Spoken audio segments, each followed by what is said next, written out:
1948, a well-dressed man was found dead on an Australian beach. He had no ID, no labels on his clothes, and no apparent cause of death. Days later, a tiny scrap of paper was found in his pocket, containing just two cryptic words, Tamam Shud. Who was this man? And why does his death remain one of the most perplexing mysteries in history? Welcome to Mystery Trails, where we uncover chilling true crime, baffling disappearances, and unexplained events across the U.S. If you love a good mystery, be sure to subscribe to the channel, like this video, and share with your friends to help us grow. Now, let's start exploring the unknown together and dive on into the story. On the morning of December 1st, 1948, the body of an unidentified man was discovered on Somerton Beach, just outside Adelaide, Australia. He lay on his back against a seawall, his head slightly propped up, his legs outstretched in a way that suggested he had simply gone to sleep and never awakened. He was well dressed in a suit, tie, and polished shoes, unusual attire for a man found on the sand.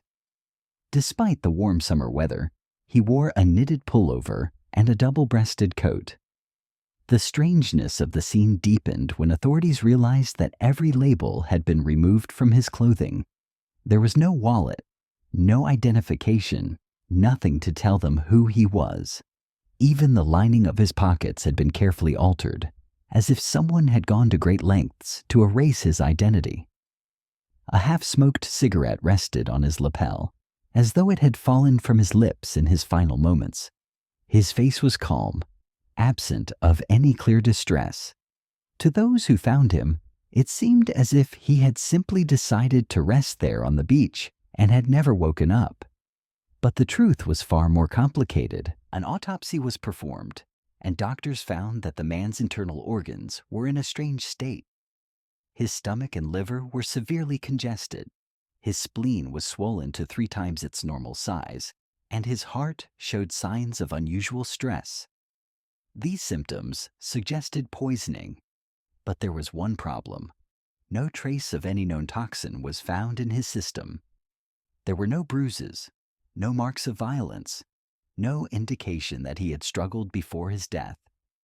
His fists were loosely clenched, his body relaxed. If he had been poisoned, it had either been administered in an undetectable form or had broken down before it could be identified. With no way to determine what had killed him and no identification to give them a name, the authorities were left with nothing.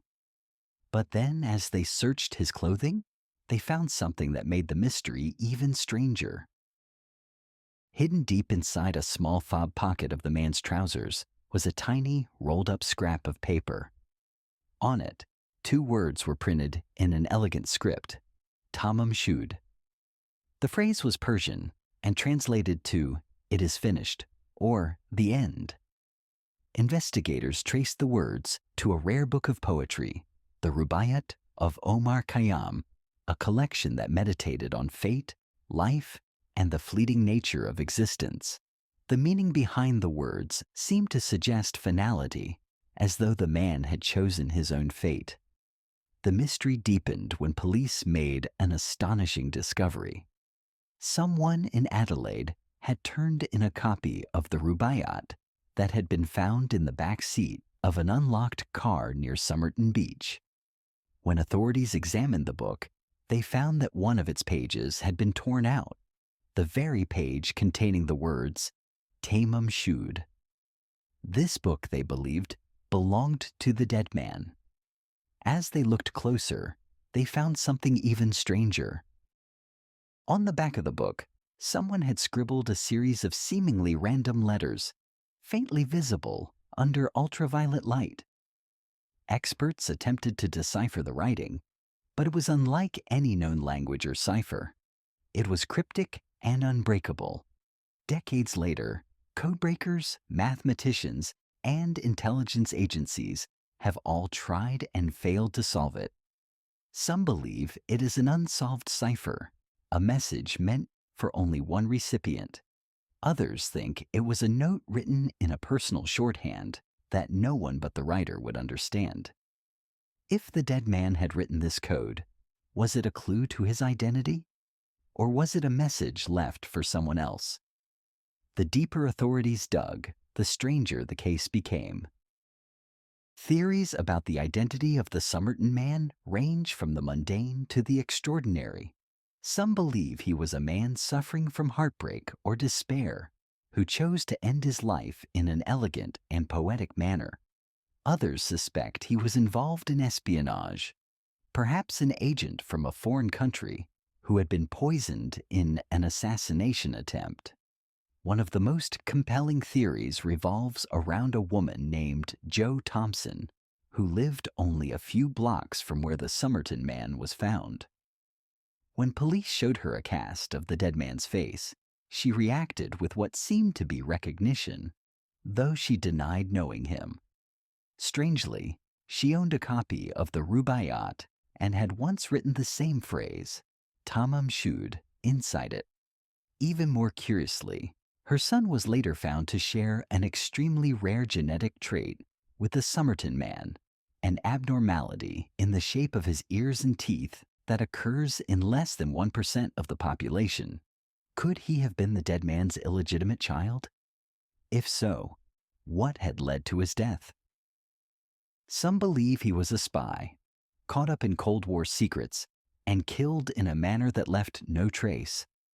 Others think he was a lost lover, a man trying to reconnect with someone from his past, only to meet his end in the most cryptic way possible. But no matter how much experts investigate, they all run into the same dead end. More than 70 years later, the case remains open. The man with no name has never been identified. His cause of death has never been confirmed. The message in the book has never been decoded. DNA testing has brought some new clues, but no conclusive answers. Some researchers believe he may have had European origins, possibly from the United States or Eastern Europe, but his real name, his purpose in Australia, and the meaning behind Tamam Shud all remain an enigma. The man's remains still rest in an unmarked grave with only a small plaque reading, "Here lies the unknown man." Was he a spy? A scorned lover? A lost soul searching for peace? No one knows. And until the truth is uncovered, his final message, just like his life, remains a mystery. What do you think? Was the Somerton man a spy, a lost lover, or a man who wanted to disappear forever? Could new forensic evidence finally solve this case? Let me know your thoughts in the comments below. If you love chilling true crime, eerie unsolved mysteries, and terrifying disappearances, be sure to subscribe to Mystery Trails. Every week we explore cases that leave behind more questions than answers. And don't go anywhere just yet. Our next story takes us even deeper into the unknown. Click the next video and I'll see you there. Until next time, stay curious and stay safe.